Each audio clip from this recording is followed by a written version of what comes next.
السلام علیکم پیارے دوستوں، میں نے پہلے ہی فیصلہ کیا تھا کہ جب اللہ تعالیٰ کی ذات میری اس حوالے سے مدد کرے گی تو میں انشاءاللہ ضرور آپ سے یہ جو روداد ہے اس کو شیئر کروں گا۔ میں اصل میں پاکستان میں تھا، شکر الحمدللہ میری پاکستان میں ایک بہت اچھی جاب تھی اسسٹنٹ پروفیسر کی، اور کیونکہ میری شادی ایک ویتنامی لڑکی سے ہوئی تھی اور وہ یہاں پہ تھی اور میں پاکستان میں تھا، تو یہ چیز ذرا مجھے اپسیٹ کر رہی تھی۔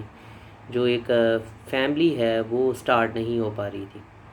کافی سوچ و بچار کرنے کے بعد میں نے فیصلہ کیا کہ میں یہاں پہ آ جاؤں۔ میں نے یہاں پہ آلریڈی کچھ حالات دیکھے ہوئے تھے، مجھے اندازہ تھا کیونکہ میں 2-3 مرتبہ یہاں پہ پہلے بھی آ چکا ہوا تھا۔ تو یہ لوگ، کیونکہ میں انگریزی کا ٹیچر ہوں، تو یہ لوگ ذرا نیٹو سپیکر کے پیچھے بھاگتے ہیں کہ ہمیں کوئی انگریز ہی انگریزی پڑھانے کے لیے آئے۔ ظاہر ہے وقت کے ساتھ ان لوگوں کی جو اکانومی ہے سٹیبل ہو گئی ہے، ڈالر کا جو ریٹ ہے مناسب رہتا ہے، ہمارے ملک میں اتار چڑھاؤ نہیں ہوتا، جو پولیٹیکل سٹیبلٹی ہے موجود ہے، تو اس وجہ سے یہ لوگ سلولی اینڈ اسٹڈیلی ترقی کر رہے ہیں۔ تو میں بس یہ سارے کے سارے رسک لے کے یہاں پہ آ گیا۔ اب یہ ہے کہ یہاں پہ ایک کورس کی بھی ضرورت ہے جاب حاصل کرنے کے لیے، اکثر اس کی ریکوائرمنٹ ہے سیلٹا، تو میں نے وہ بھی کر لیا۔ ہاں، ایک اور بھی کورس ہے جو نان نیٹو کو کرنا پڑتا ہے، وہ ہے آئلٹس، ان میں ان کا اچھا سکور ہونا چاہیے۔ انفارچونیٹلی میں نے کوئی آن لائن ٹیسٹ وغیرہ دیے، اچھا سکور آ گیا، لیکن شاید میں آئلٹس نہیں دے پایا۔ یہ میری ایک مسٹیک، مجھے آئلٹس کا ایگزام بھی دینا چاہیے تھا۔ تو پی ایچ ڈی کی ڈگری ہونے کے باوجود، پاکستان میں 15 سے زیادہ سالوں کا ایکسپیرینس ہونے کے باوجود، سیلٹا کوالیفیکیشن حاصل کرنے کے باوجود اور پڑھانے کے لیے جذبہ رکھنے کے باوجود مجھے یہاں پہ نوکری میں بہت زیادہ دشواری پیش آئی۔ میں کافی زیادہ مایوس ہو گیا اور مجھے اس بات کا احساس ہوا کہ دیکھیں، کبھی کبھار ایسا ہوتا ہے کہ آپ کی تعلیم کے باوجود، آپ کے ایکسپیرینس کے باوجود آپ زیرو پہ کھڑے ہوتے ہیں۔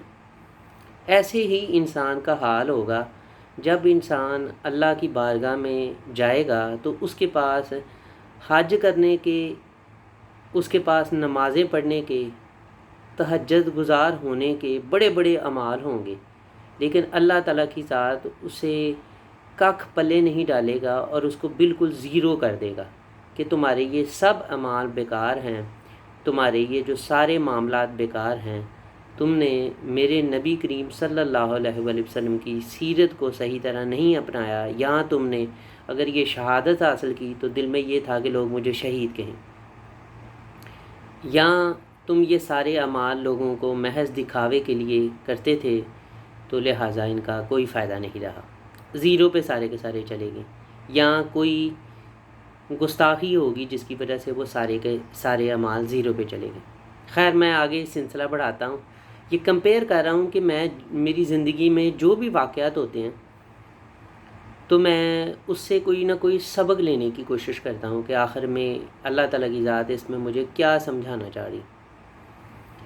تو میں کافی زیادہ مایوس ہو گیا، میں کس کے پاس جاؤں؟ یعنی آپ مجھے بتائیں، میری انگلی پکڑیں، مجھے کوئی فلاں بھگوان کے پاس لے جائیں، کوئی فلاں فقیر کے پاس، کسی بادشاہ کے پاس لے کے جائیں، میں کس سے جو ہے نا وہ سوال کروں کہ یا اللہ یہ مسئلہ ہے، مجھے نوکری کی بہت زیادہ ضرورت ہے۔ مجھے یہ بھی احساس ہوا کہ یار نوکری کا یہ بڑا مسئلہ ہے کہ جب تک ہم کرتے رہتے ہیں، پیسے آتے رہتے ہیں، جیسے چھوڑتے ہیں زیرو پہ، تو کاروبار ہونا چاہیے۔ اب میں نے ساری زندگی پڑھا اور پڑھایا ہے، میں اب ایک دم سے کاروبار کیسے کروں؟ اس کے لیے بھی تو سرمایہ چاہیے، کہاں سے جو ہے نا وہ سٹارٹ کروں؟ میں دل ہی دل میں اللہ تعالیٰ کی ذات کو جو ہے نا وہ ہر وقت یاد کرتا رہتا تھا۔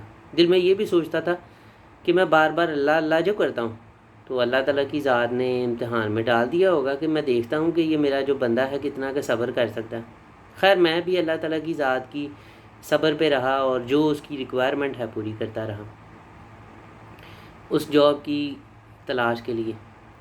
تو میں آپ کو یہ بھی بتانا چاہتا ہوں کہ دیکھیں، دنیا کی جو دنیا کے اندر ایک چھوٹی سی جاب حاصل کرنے کے لیے جو اس کی ریکوائرمنٹ ہے اس کو پورا کرنے کے لیے میں نے کتنی زیادہ کوشش کی، تو آپ اندازہ کریں۔ آپ جو یہ سمجھتے ہیں کہ مجھے فلاں جو ہے نا وہ غوث اعظم یا فلاں میرا جو پیر فقیر ہے یا فلاں کوئی بہشتی دروازہ اللہ نے بنایا ہوا ہے اس کے نیچے سے گزروں گا تو مجھے معافی مل جائے گی، میں وہ جو اللہ تعالیٰ کی ذات کی ریکوائرمنٹ ہے اس کو پوری نہ بھی کروں تو چلے میرا گزارا ہو جائے گا، یہ آپ بڑی ال لاجیکل بات کرتے ہیں۔ دنیا کے اندر کوئی بھی چیز حاصل کرنے کے لیے آپ کو کتنی ریکوائرمنٹس پوری کرنی پڑتی ہیں، جبکہ آخرت کے لیے آپ کہتے ہیں کہ کوئی بھی ریکوائرمنٹ نہ پوری کروں اور مجھے اللہ تعالیٰ کی ذات جنت میں بھی داخل کر دیں۔ میں دنیا کے اندر اللہ اور اللہ کے رسول کی نافرمانیاں کروں، گستاخیاں کروں، یہ جو پاکستان کے اندر سودی نظام ہے اس کے ساتھ ٹکر ہی نہ لوں، یہ جو انصاف کے معاملات ہیں پاکستان کے اندر اس کو چیلنج ہی نہ کروں، اور اللہ تعالیٰ کی ذات جو ہے وہ مجھے جو ہے نا وہ جنت میں داخل کر دے، بڑی عجیب سی بات ہے۔ خیر یہ تو آپ کی خام خیالی ہے، چلتے رہیں۔ اگر آپ اس طرح سے سمجھتے ہیں کہ بغیر اعمال کے اللہ تعالیٰ کی ذات نے بخش کے آپ کو جنت میں داخل کرنا ہے تو ٹھیک ہے، پھر آپ جو ہے نا وہ اپنے اسی عقیدے پہ قائم رہیں، جبکہ میں یہ بات سمجھتا ہوں کہ ہمیں اعمال کی ضرورت پڑتی ہے۔ اگر اعمال کی ضرورت نہ ہوتی تو صحابہ کرام بھی کلمہ پڑھ لیا تھا، بس پڑھ لیتے اور باقی اعمال کرنے کی کوئی ضرورت نہیں تھی، اپنی مرضی سے زندگیاں گزارتے تو آپ بھی بخشے جاتے۔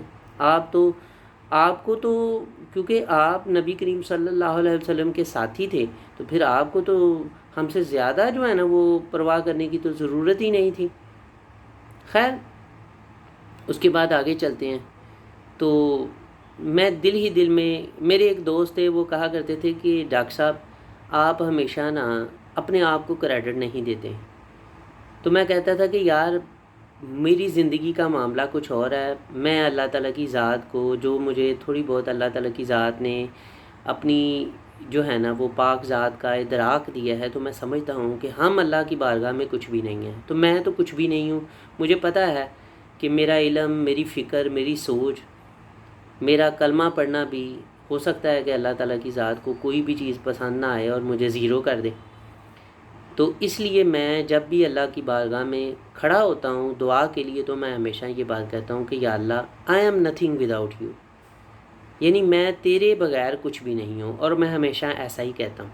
تو وہ کہتے تھے کہ نہیں ڈاکٹر صاحب آپ اپنی تعلیم کی بھی بات کیا کریں، تو میرا اس دوست کو بھی یہ جواب ہے کہ دیکھ لو کہ یہ کیا حالات ہیں، اور اس کو یہ سارے معاملے کا پتہ ہے کہ تقریباً مجھے ویتنام میں آئے ہوئے 6 ماہ ہو گئے ہیں اور جاب کا کوئی سلسلہ نہیں۔ خیر میں نے پھر کیا کیا کہ پھر وہی والی بات ہے، تو میں نے اللہ تعالیٰ کی ذات کو دل ہی دل میں پکارنا شروع کر دیا، اللہ سے دعا کی کہ یا اللہ بس میری بس ہو گئی ہے، اور یہ بات تم سے بہتر کون جانتا ہے کہ میں نے کبھی اپنے آپ کو کسی قسم کا کوئی بھی کریڈٹ نہیں دیا۔ اگر میری شکل اچھی ہے یا بری ہے، میں نے کبھی یہ نہیں کہا کہ میں کوئی سمارٹ ہوں، میں خوبصورت ہوں، میں نے کبھی یہ نہیں کہا کہ یا اللہ میں بڑا انٹیلیجنٹ ہوں۔ جب ہم تیری بارگاہ میں آتے ہیں تو ہم زیرو پہ کھڑے ہوتے ہیں، ہمارے پلے کچھ نہیں ہوتا، تو ہم تیرے فضل و کرم کے آگے جو ہے نا وہ جھکے ہوئے ہوتے ہیں، لہٰذا مجھے جو ہے نا وہ بھیک چاہیے، تو پھر اللہ تعالیٰ کی ذات جو ہے وہ باتیں سن لیتی ہے۔ اللہ تعالیٰ کی ذات کوئی جو ہے نا وہ انسانوں کی طرح سنگ دل نہیں ہے۔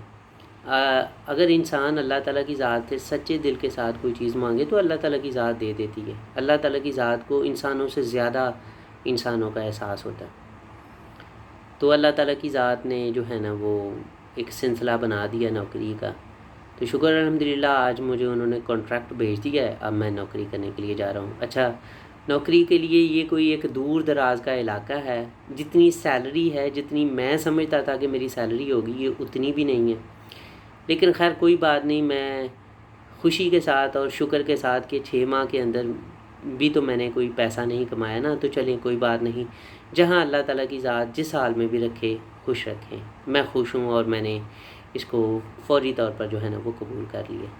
یہ بات میں کہہ رہا تھا آپ سے کہ انسان زیرو ہے، رب کے آگے انسان زیرو ہے۔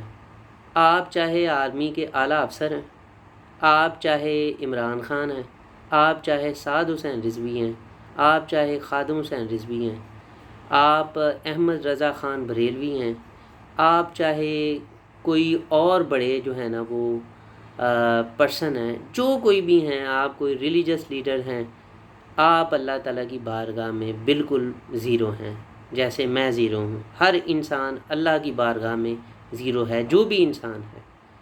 اور جب وہ انسان اپنی اس حقیقت کا اللہ کے سامنے ادراک کرتا ہے، تسلیم کرتا ہے اور مانتا ہے کہ یا اللہ میں تیرے آگے کچھ بھی نہیں ہوں، تو پھر اللہ تعالیٰ کی ذات اس کو اٹھا کر آسمانوں میں لے جاتی ہے، اور جو انسان چاہتا ہے اللہ تعالیٰ کی ذات اس کو دے دیتی ہے۔ تو میرے بھائیوں، میرے دوستوں، آپ کو یہ ویڈیو بنا کے یہ بتانا یہ مقصود تھا، آپ کا جو سب سے بڑا جو ویل وشر ہے وہ اللہ اور اللہ کے رسول کی ذات ہے۔ جب ہم یہ بات کہتے ہیں کہ جناب محمد صلی اللہ علیہ وآلہ وسلم کی ذات آخری پیغمبر ہیں، تو آخر ان کو آخری پیغمبر ماننے کا مطلب کیا ہے؟ ماننے کا یہ مطلب ہے کہ بس مان لیا کہ یار نبی کریم صلی اللہ علیہ وآلہ وسلم کی ذات آخری پیغمبر ہے، اس کے بعد بس ہوگی اور زندگیاں اپنی مرضی سے گزاریں۔ میرے بھائیوں، جب ہم نبی کریم صلی اللہ علیہ وآلہ وسلم کی ذات کو آخری نبی مان لیتے ہیں، پھر اس کا مطلب یہ ہے کہ ہم پھر کسی عمران خان کو، کسی جنرل منیر کو، کسی امریکہ کو، کسی سعد حسین رضوی کو، کسی خادم حسین رضوی کو، کسی اور آدمی کو نہیں مانیں گے۔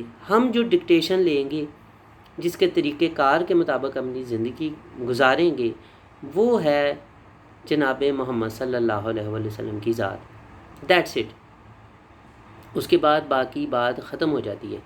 اگر آپ خادم حسین رضوی کی جتنی بھی تقریریں سنیں، انہوں نے کبھی یہ نہیں کہا، انہوں نے اپنی ذات کی طرف مجھے کوئی ایسی تقریر نکال کے دکھائیں جس میں انہوں نے یہ کہا ہو کہ یار آپ نے مجھے ماننا ہے، یار آپ نے مجھے ماننا ہے اور اللہ اور اللہ کے رسول کی ذات کو بھول جانا ہے۔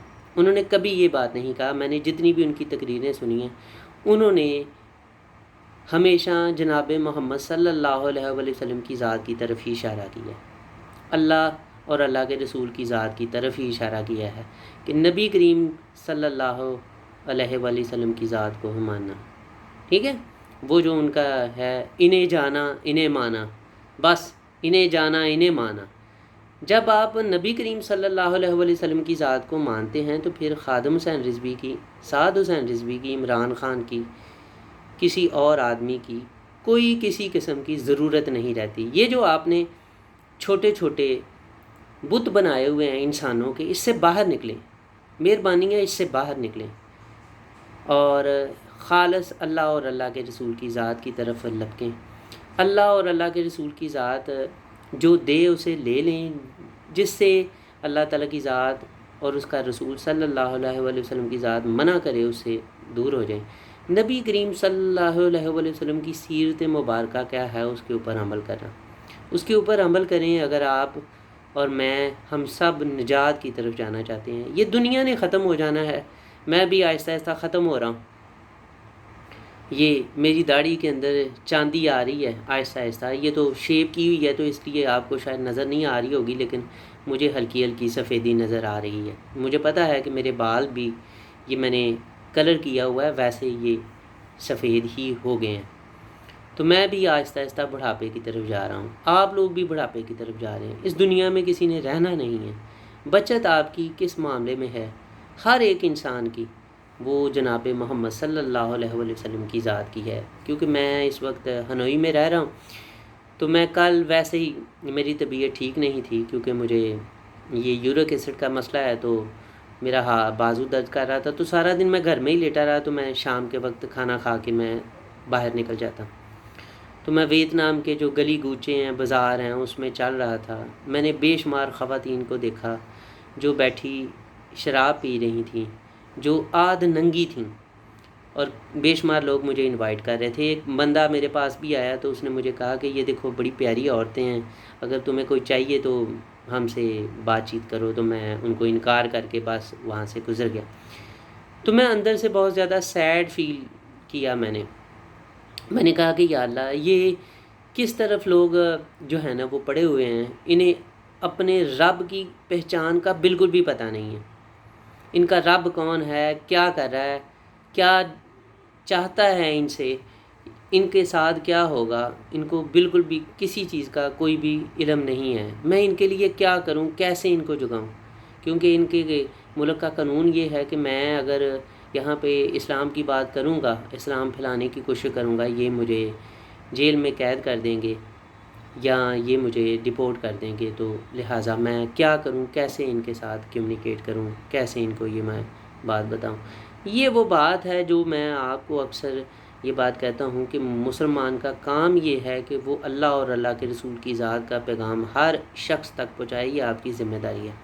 لیکن بڑے افسوس کی بات ہے، آپ تو یہاں پہ نہ کوئی عمران خان کے وجہ سے باہر نہیں نکل رہا، کوئی نون لیگ کے وجہ سے باہر نہیں نکل رہا، کوئی آرمی کے جو ہے نا وہ جو اثر ہے اس سے باہر نہیں نکل رہا، کوئی خادم حسین رضوی کو، کوئی سعد حسین رضوی کو اپنا خدا بنا کے بیٹھے ہوئے ہیں اور اپنے ہی جو ہے نا وہ 1.5 انچ کی مسجد میں جو ہے نا وہ محصور ہیں، اس سے باہر نکلنے کی کوشش ہی نہیں کر رہے۔ آپ کی ذمہ داری یہ تھی کہ آپ نے پوری دنیا کے اندر نبی کریم صلی اللہ علیہ وسلم کی سیرت کو پھیلانا تھا۔ وہ کیسے تھا؟ آپ نے اپنی ماں، بہنوں، بیٹیوں کی عزت کرنی، آپ نے کسی کو برا بھلا نہیں کہنا، آپ نے اچھائی کا فروغ دینا ہے، برائی سے لوگوں کو منع کرنا ہے، آپ نے صحیح اور غلط کی تمیز کرنی سکھانی ہے، آپ نے نبی کریم صلی اللہ علیہ وسلم کی سیرت پر خود عمل کرنا ہے اور دوسروں کو بھی اس کی تلقین کرنی ہے۔ اور ہم تو یہ کام ہی نہیں کر رہے۔ ہم ڈیفینڈ کر رہے ہیں عمران خان کو، ہم سعد حسین رضوی کو ڈیفینڈ کر رہے ہیں، ہم خادم حسین رضوی کو ڈیفینڈ کر رہے ہیں، ہم آرمی کو ڈیفینڈ کر رہے ہیں، ہم نون لیگ کو، PPP کو، ہر کوئی اپنے جو ہے نا وہ اپنے حال مست اور مال مست کے پیچھے جو ہے نا وہ چلا ہوا ہے۔ یہ پرابلم۔ سعد حسین رضوی کی ذمہ داری یہ ہے کہ وہ لوگوں کو قرآن پاک کی تعلیم سکھائے۔ اس کی ذمہ داری یہ ہے کہ وہ نبی کریم صلی اللہ علیہ وسلم کی جو سیرت مبارکہ ہے اس کو عام کریں۔ اور نبی کریم صلی اللہ علیہ وسلم کی جو سیرت مبارکہ ہے وہ سودی نظام کو چیلنج کرتی ہے، وہ ناانصافی کو چیلنج کرتی ہے، وہ دنیا کے اندر پائے جانے والی جتنی بھی برائیاں ہیں ان کو چیلنج کرتی ہے۔ اس بات کو سمجھیں۔ اس کی ذمہ داری ہے لوگوں کو اس مقصد کے لیے تیار کرے۔ اسی طرح عمران خان کی بھی ذمہ داری ہے کہ وہ یہ کام کرے۔ عمران خان اپنی حد تک جو بھی ہے اب تک جو وہ کر چکا ہے وہ کر رہا ہے، ابھی تو بیچارہ جو ہے نا وہ قید خانے میں ہے۔ ہمیں اتفاق کے ساتھ، بھلائی کے ساتھ، جماعت اسلامی کی بھی ذمہ داری ہے، تمام مذہبی جماعتوں کی ذمہ داری ہے، اگر وہ اسلام کا، اللہ اور اللہ کے رسول کی ذات کا نام لیوا ہیں، اس دین کو پھیلائیں، ٹھیک ہے، اور نبی کریم صلی اللہ علیہ وسلم کی سیرت کو ہر جگہ پہ عام کریں۔ اس کے لیے ان کو اتفاق کے ساتھ آرمی کو بھی یہی کام کرنا ہے، پولیس کو بھی یہی کام کرنا ہے، کسی کی ماں، بہنی، بیٹی کی طرف بری نظر نہیں ڈالنی، کسی کو بیجا نقصان نہیں پہنچانا، سچائی، ایمانداری، راست بازی کی بات کرنی ہے، اخلاقیات کی بات کرنی ہے، اعلیٰ اخلاقیات کی۔ اس اخلاقیات کے ساتھ آپ کسی کافر کو قائل کر سکتے ہیں کہ آؤ ہمارے دین کے اندر۔ آپ کے اس اخلاق کی وجہ سے تو لوگ آپ سے نفرت کرنا شروع ہو گئے ہیں۔ یہ بات ہے جس کو سمجھنے کی ضرورت ہے۔ آپ محض کسی آدمی کی ایک ویڈیو دیکھ کے اندازہ نہیں لگا سکتے کہ یار وہ آپ سے کیا کہنا چاہ رہا ہے، ٹھیک ہے۔ میرا مقصد یہ ہے کہ آپ اس بات کو سمجھیں کہ ہماری فلاح و بہبود جناب محمد صلی اللہ علیہ وسلم کی سیرت مبارکہ کو فالو کرنے میں ہے۔ نہ صرف اس کو سیکھیں بلکہ اس کو سپریڈ کریں، پھیلائیں، اس کی تربیت کریں، پریکٹس کریں، ایک دوسرے کو سکھائیں۔ یہ بہت زیادہ ضروری ہے ہم سب کے لیے، ٹھیک ہے۔ تو اللہ تعالیٰ کی ذات آپ کو اور مجھے جو صحیح اور غلط ہے اس کی تمیز کرنا سکھائے اور ہمیں سیدھے راستے پہ چلنے کی توفیق عطا فرمائے۔ السلام علیکم۔